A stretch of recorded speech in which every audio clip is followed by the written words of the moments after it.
It's a matter of nurturing that and making sure that when you help them in making a decision, you explain why, how the decision was made. Hey there, and welcome to the Tribe of Leaders podcast. I'm your host, Emmy Kirshner. I'm a serial entrepreneur, investor, and business coach for ambitious women who are boldly taking their business to the next level. And I believe that building a successful business isn't about working 24/7 just to merely meet a revenue goal.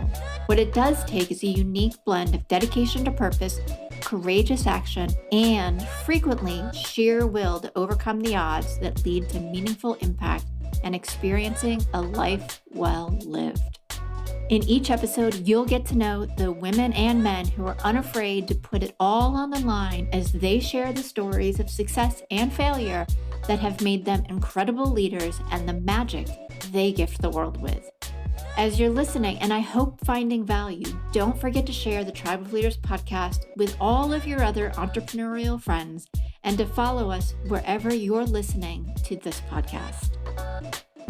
Hey everybody, welcome to another episode of the Tribe of Leaders podcast. I am your host, Emmy Kirshner, and I am so super excited because today's guest has done the thing that I've been saying I was going to do, except that I have absolutely no tech experience, and it's something that everybody needs. So Jeroen Corthout is the co-founder and CEO of Salesflare, an intelligent CRM built for SMBs selling to business. Most popular with agencies and fast-growing startup companies. But listen, if you have a business, you need a CRM to manage your leads and track sales, etc. So I've been on the website, I downloaded the white pages, I am in love with Salesflare, and it's an incredible opportunity for you to save a ton of time. So welcome to the show. Share with us a little bit about who you are and what made you decide to start Salesflare. Yeah, very short. I'm co-founder and CEO of Salesflare, of course. We started Salesflare 7.5 years ago, I think. Okay. I've been doing lots of other stuff before that. I'm Belgian and American. I was born in the US, but my parents are Belgian. I live in Belgium, in Antwerp, in case you're interested. It's a lovely city, second biggest one of Belgium, a bit closer to the Netherlands. By education, I'm a biomedical engineer, so nothing to do with CRMs at all. I spent the beginning of my career in something totally different again, in pharma marketing. And now I'm building a software company, so it's different. But it all somehow ties together. I actually started with building websites when I was a teenager and then went into engineering, first thinking that would help me to build a web agency, but then figuring that I actually wanted to do something with medical things. And then in the end, figuring that I didn't really want to do engineering. I wanted to create stuff with people and not in some back room or something. So then I did business school, and then I ended up in marketing because that was more like creating value with people. And then that was kind of boring. So I switched to consulting pharma companies and doing their digital marketing, sales, and CRM. And then I started a few software companies, of which none were successful or got anywhere. And then actually ran into a problem I had been facing for a very long time. And that was with CRM. I had been using a huge incumbent for 4 years in my previous job. I never really understood how it would work, but somehow everybody was frustrated by it, but accepted the status quo. If you would ask someone, even when we started Salesforce, I did a lot of customer interviews, like, how can we solve this? Why does nobody use the CRM? People would say things like, well, it's just the software is good as it can be. It's really the salespeople. They are lazy. So our solution is to make their bonus dependent on it, fire them or whatever. We'll force them to fill out the CRM. And I always felt there was something off, particularly because I would see the difference between a CRM system we would use and an app I would voluntarily use on my phone. For a task list or so. And I would feel like there's a big difference here in usability. And then secondly, what you would see also in more consumer space is that all of the apps you would use regularly, you would almost have no work. You don't have to do anything to keep them alive. while these CRMs put up these huge expectations of all the work you were going to do to make it work. And I just didn't feel like that was a human thing. Like you would ever convince a human being willingly to work with a CRM. Now, over time, I've met a few of these weird people that actually would do it willingly, but most people would never really get far with it because it's a huge amount of work. It's difficult to use. And then in the end, it doesn't really help you either. The only thing it actually feeds is your manager's reporting and them looking over your shoulder. So that's also scary. So you rather stay away from that. Yeah. But then we actually had a software company and we had a lot of leads. And then we needed something to organize ourselves. And that's the promise of CRM, that you're going to be able to do your sales follow-up in a much better way. You're going to be so organized. You'll know exactly what you've discussed with people, when, who they are, who you know at a company, what you have running with them, everything. But we didn't manage to keep that alive just because of these huge expectations of us keeping track of everything diligently. We would always start off very excited and keep track of everything. But as soon as things start running, and especially when sales go a bit quicker, you're like, this CRM work, we're selling, right? So you leave it behind. And then your whole sales system starts falling apart. And we saw that happening time after time. And we saw that actually the work that we were supposed to do in a CRM was copying data from some other system. So you email someone and then you take their name and their email address, put in the CRM. Maybe they sent you an email signature, you copy that in, and maybe they sent a position. You're like copying data all the time from your calendar, from LinkedIn, from company databases, everywhere. And then we thought, like, why does no system do that automatically? Because all of that information is already somewhere. It is available. What if we just pull it together, make sure it's sort of organized, it's surfaced to a salesperson, and they can then manage that. But they don't have to start from scratch. They start from what's already there.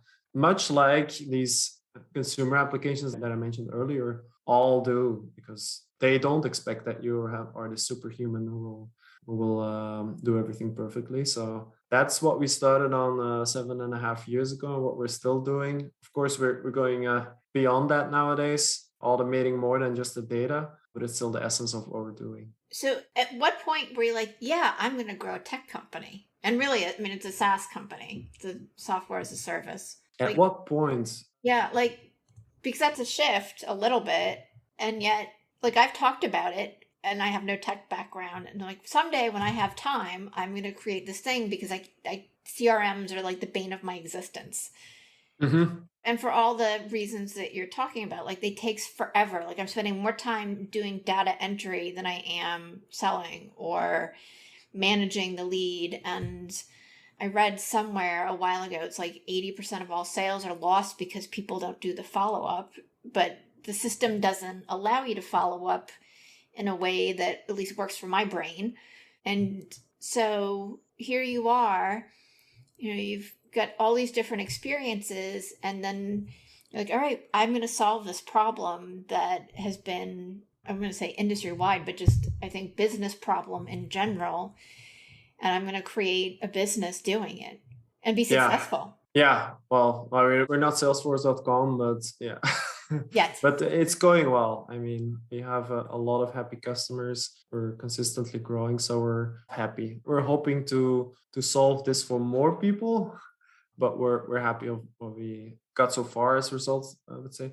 But it wasn't my first try at a software company, at least. I tried a few things before how I was in the medical sector. So the first thing I started was a way for doctors to stay up to date with the latest research in a way that they don't have to subscribe to all these journals, and then they have a very narrow view of things and have to pay a lot of money for that, in a way rather that they could indicate their interests. Mm-hmm. And then get the relevant articles for these topics surfaced, I don't know whether you know Flipboard, but sort of like that, or a feed reader in general. But that failed because basically I was hoping could make it work based on ads, but it's sort of a catch-22. If you don't have the people on there, it's difficult to sell the ads, and if you don't have the revenue, then it's difficult to spend time on it. And it was hard to convince other people to work on it with me.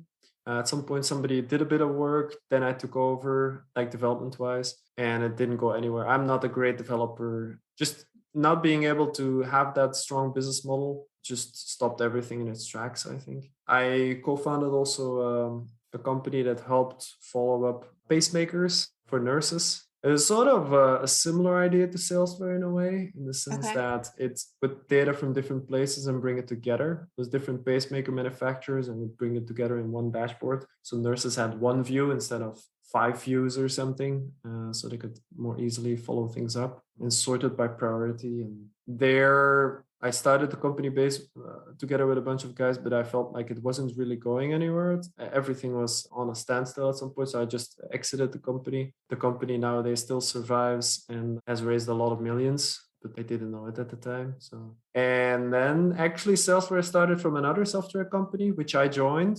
My co-founder was building solutions that were complementing IBM software in the field of business intelligence, like crunching data, because IBM was not building certain things, and then we would build it and sell it to people because they were missing it. That was a good business, but then we just got way more excited about Salesflare, so the other business sort of died in the sidelines. So you have the typical persistence and drive of an entrepreneur who's determined to make it work. Yeah, I like to make things work, but it is important that it is on something that you're truly passionate about solving. Mm-hmm. If not, it is hard to keep that persistence, I would say.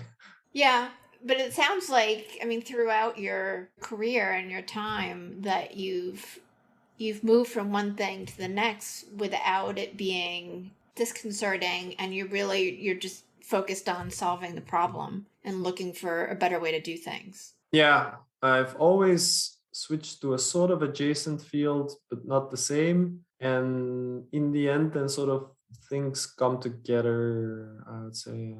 It's a bit like Steve Jobs says in his commencement speech there, do what you love, I think. And then, Okay. but he combines that with, you will only be able to connect the dots looking backwards, not looking forward or something. Like you just do what you love, and in the end, things will come together in a way that you can't imagine right now, basically. Yeah. And is that how you kind of lead the business? I mean, obviously there's planning and goals set, etc., but you're looking at that, how you can grow it from a place of love and looking at different options from finding the things that really light everybody up. Yeah, we are always on how can I say, on a journey to find things that both excite us and our customers more. It's really an uphill battle for us against some really big companies out there. So to at least have a place in the market, even, we need to really, how can I say, do a much better job because they have much more money to get much more visibility. And we currently mainly grow based on word of mouth and review sites and listings here and there. So it's all sort of earned media, or we cannot outspend them in terms of ads. So we need to make our customers really happy and do something different. Of course, we already focus very much on making CRM work, but that's a very difficult thing to sell because everybody has their marketing messages on their site. And if you say it, it's not enough. People will see it and think like, well, somebody else is also saying that. So we always work on, one, making our product easier so people much quicker see the value. Two, creating quality stuff in everywhere, like content. We cannot just churn out something simple. It needs to be much better than what you read elsewhere, because that's the only way we're going to be able to get it rank in Google. And in terms of support, also really focused on building these relationships with people, real relationships, instead of having this cookie cutter, you're a number type of support, which you'll get at big companies, which is inescapable for them because they have a big support team. So it's very difficult to keep that really personal service. But also by doing things indeed that excite us and excite the customers, that is really important. And then next to that, I feel like I'm on a monologue here, but you talked about results and habits. Well, results mostly. We actually structure our yearly planning as follows. We have some numeric results like that we would like to work towards, because that makes our business more healthy. And so this is the amount of people we want to convert on a trial, and this is the how long we want them to stay with us, and this is how happy we want them to be and stuff like that. But then this is not super inspiring to look at a number and think, oh, I need to go to that number. Right. It is inspiring for the full year, but on a daily basis, not something that you can look at and think, wow, amazing. So what we do is we translate that into more short-term habits, in the sense that we say like, okay, we want to reach that, but to do that on a consistent basis, we will do these things. So we will make an improvement to this once a month. We will make an improvement to that every 2 months. We will deliver so many features. We will deliver so many articles for search engines. We will be visible so many times outside our own audience. And we have a whole list of things that we very consistently keep doing. And that way we stay motivated on a daily basis. Mm-hmm. And we always work towards that more long-term, bigger end goal. So you really break it down into like bite-sized chunks so that the whole team can buy into it and take daily action, because that's really like, it's great to set those big goals, but it's those daily actions, the monthly action, that what creates the result. And that drives us to these big goals.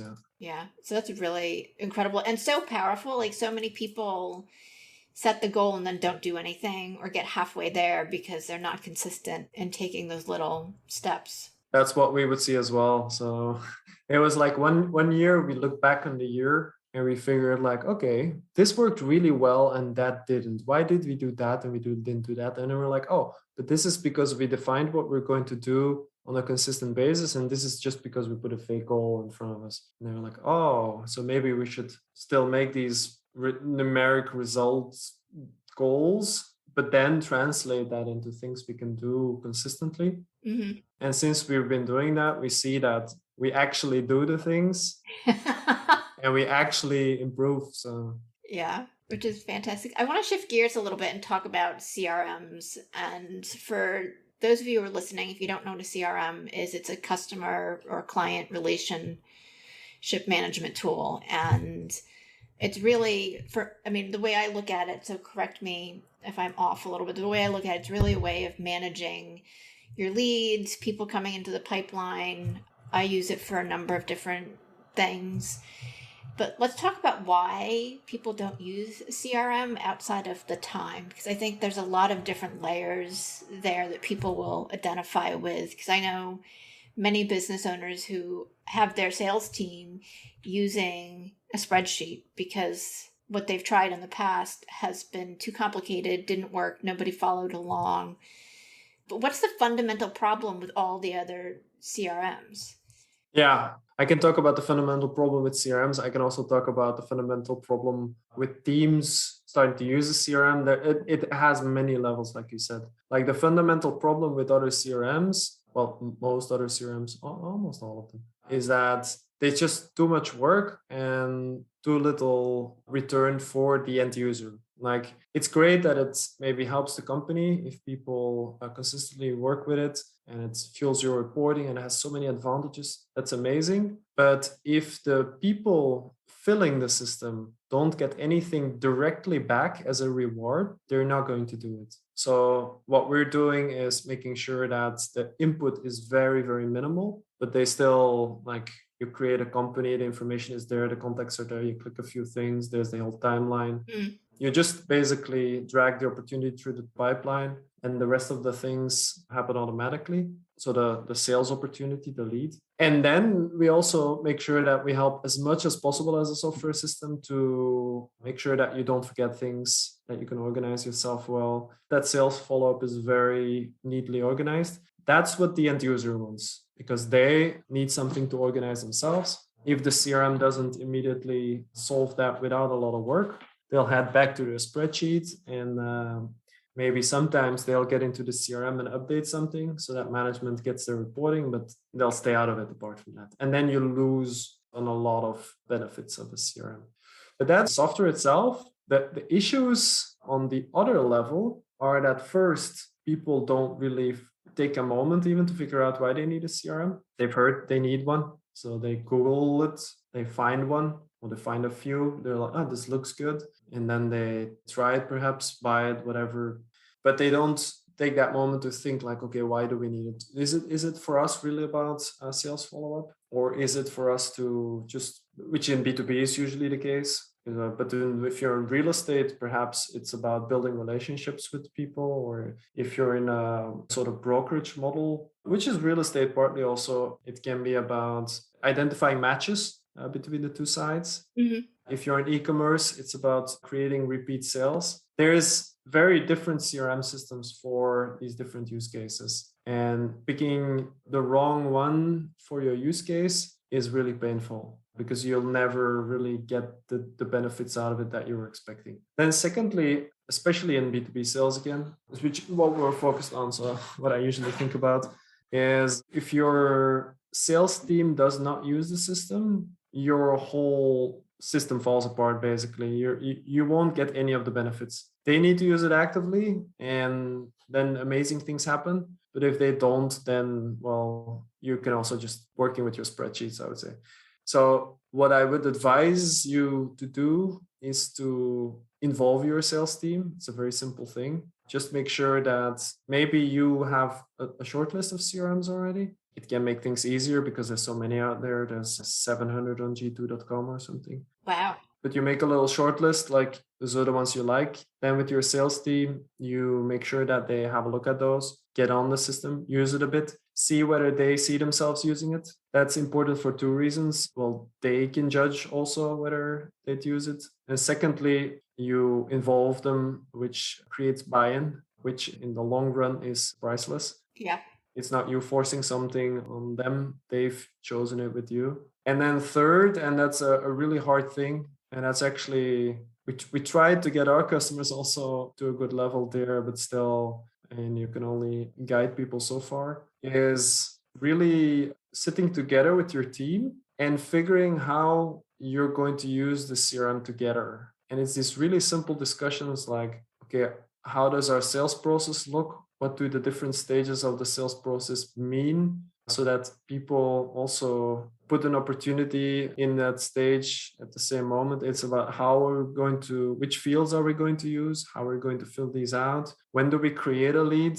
How do we pick it up? Mhm. What sort of things do we use to follow them up? It's these simple discussions because you can get a CRM and teach everyone how it works, but it can be used in many ways. And if everybody then finds their own way of using it, then very quickly in every little corner of the CRM, things are done in a different way. And that makes that data is a chaos, that the one person does not know why the other person put in something like that, which means that collaboration does not exist anymore, that you cannot pull reports across different team members because everything means something else. And then very quickly also, you can see that things go in decay and the whole CRM implementation starts failing. And then people go into the cycle again and look for another one, which is not a great experience. So really figuring out how you're going to use the CRM and getting your team's input, but also the process of how we're creating or inputting data and managing the data so it's all the same.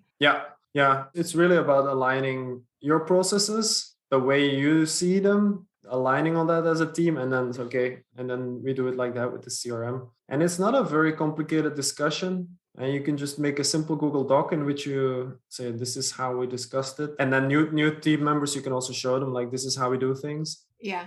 But it makes your team so much more effective in the long run. I've seen it with many companies going from no system, just whatever, everybody does something, to then building a system and then really speeding up. What's some of the value? What are the results that you see with your customers and clients once they're using Salesflare regularly? I think the core value is in better follow-up. Like you said, something like 80% is lost of deals. It's maybe a lot, but I do see that a lot of customers lose a lot of deals initially. I had one customer telling me that with 3 salespeople, they now earn $1 million more a year just because of decent follow-up. And that was also the main value we saw in using our system. It's really about making sure that you follow up at the right time, which is super important. You still know the whole context, and you also just don't forget, because following up at the right time is already a first world problem. Yeah. Yeah, many salespeople just forget to follow up altogether, and that's Oh, really really cool. on a regular basis, when I'm in sales conversations where I'm the lead and I'm not ready to buy, I will ask people to follow up, and I'm going to say 1% of those people do, ever. Never mind when I Yeah, ask them to, ever. And I'm pretty honest. Like, I'll be like, look, I'm not buying now or ever, or I'm interested, but I'm not ready. So let's chat in X amount of time. But I put it on them to follow up because that's for me. I want to see how much do they want my business. it's true. Yeah. Actually, I thinking about that, I only know two salespeople who've followed me up properly in the past few years, and they really stand out because none of the others makes me even feel like a human being or even Right. follows up at the right times and still knows what we discussed and these kind of things. Yeah. Yeah. Well, and that's what I like about Salesflare, just from what I've seen at a top level. I'm going to have to play with it a little bit more, but it interacts, the interface, like it feels human and fun to use. And like it can really be a value add to building the relationship and not just a number of the next person that you're talking to. Yeah, that's what we try to do. So, A part of it is in the user themselves also, of course. Just the way you approach things. If you can take every new conversation thinking like, I'm going to meet a new person, it's this person, it's Emmy, and really focus on that instead of just saying, oh, next call or something. right. That also completely changes things. Yeah, absolutely. Now, I know you have a really cool offer for our listeners too, now that they're super excited about CRMs and they see the value. So, can you share what that is a little bit? Currently, we actually have a big discount. I don't know when this episode is coming out, but we have an end of year discount going on now, which is up to 50% discount on different plans. Just go to our website and check out the pricing page, and you'll see what's going on. I think it's 20% on the growth plan, 30% on Pro, and 50% on Enterprise. Okay, awesome. Which is really a great way to get started and get your feet wet into Salesflare. So I am curious too. I want to talk about leadership a little bit because I had asked, when I do our intake form, what are some of the characteristics? And the answer that you gave really touched me just because it aligns so much with what I believe leadership is. And you had said that it's not so much about making the great decisions, but with creating an environment for others to make great decisions. Where do you feel like, or how do you feel like you're creating that environment so other people feel like they can make, like they have the opportunity and the ability? What are some of the key ways to do that? That's a very hard thing, and I wouldn't say I'm completely perfect at doing this, but we've made a lot of progress. First of all, it's creating a good team atmosphere where you can treat each other like human beings, where you don't have to shield off your whole life and all that, where you can basically treat each other as friends, because that's the next level. Then you can also tell the truth to each other like real friends do. Mm-hmm. You can have like open conversations, not this sort of, I was a consultant in the past and I worked at some companies where you were like in the very opposite situation where nobody knew anything about anyone, and conversations would be very like, people would always be on the defense. It's very hard to get anywhere in that sort of situation. So we try to do something. There's actually a great book about it, Radical Candor, Mm-hmm. that I love to read. We try to do that sort of thing. So to be very open, but based on a sort of relationship of trust. But that's only part of the equation, I would say. Then, of course, it's good to create space for my colleagues to say things. I don't want to make all the decisions, and I Right. don't want to find out, well, tell them all the things that are wrong. It's good that they actually come with this kind of stuff. So when that happens, and we have a team that is pretty good at it, then it's a matter of respecting things, actually doing something with it. Because if you just say like yes, and you all come with the issues, and but then when they say something, you do nothing with it, then it's not going to happen ever again. Mm-hmm. So it's a matter of nurturing that and making sure that when you help them in making a decision, you explain why, how the decision was made. So actually, the next time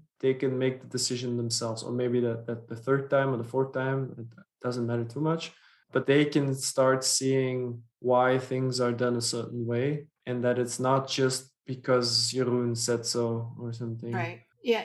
Do you feel like you get a much better buy-in with your team because you're explaining the why? Yes, although it does create a sort of, it's a delicate thing to manage, but when people are really bought in and they start making their own decisions and feel empowered and stuff, how can I say? There's a delicate balance there still to managing that, because they still need to buy into the overall vision, which generally works, and not just their own view, which is detached from that, if you know what I mean. Yeah, Am I absolutely. getting abstract? Yeah. No, I mean, it makes sense to me and hopefully to all of our listeners too, where it's really like having people understand not what they're doing, but what's happening and why that works and what the gain is from that.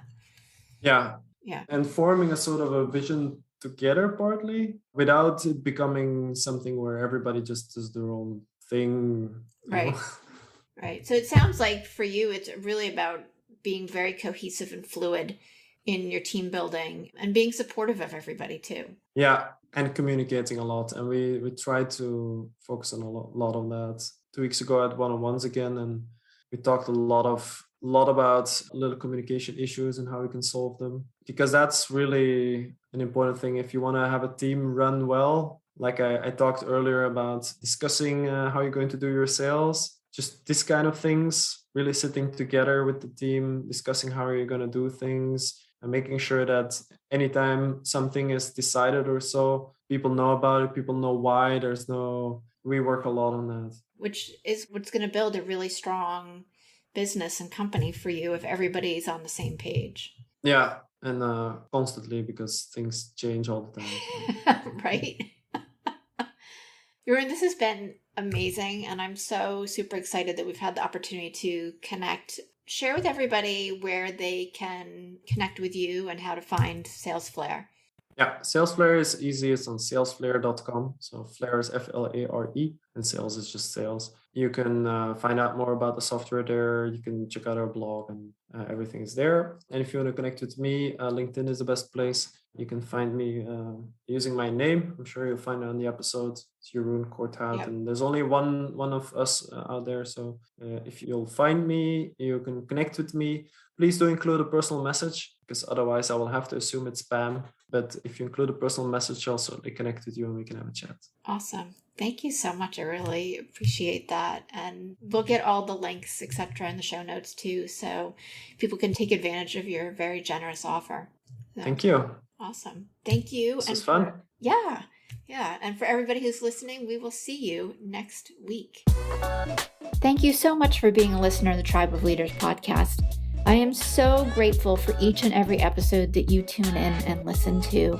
And I hope that you get a ton of value that you can implement starting today. I do have just a quick favor. If you wouldn't mind hopping on to wherever it is that you listen to podcasts and leave us a rating and review, it would help us tremendously so that the Tribe of Leaders podcast can be found more easily and help inspire other entrepreneurial leaders.